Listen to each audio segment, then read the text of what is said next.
ಕಾಸಿದ್ದರೆ ಕಟ್ಟಬಹುದು ರಾಜ್ಯವನ್ನೇ, ಇದ್ದಲ್ಲಿಯೇ ಕೊಳ್ಳಬಹುದು ಲೋಕವನ್ನೇ.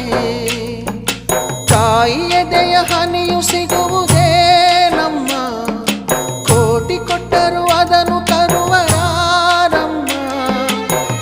ಅವಳ ಮಡಿಲ ಸುಖ ದೊರೆತರೆ ಕೊನೆ ತನಕ, ಎಂಥ ಭಾಗ್ಯ ಕಂದ ಈ ನಿನ್ನ ಬಾಳಿಗೆ. ಹೆತ್ತವಳು ಯಾರಮ್ಮ, ಹೊತ್ತವಳು ಯಾರಮ್ಮ, ಅವಳಿದೆ ಅಮೃತದೇ ಉತ್ತರವು ಇದೆಯಮ್ಮ.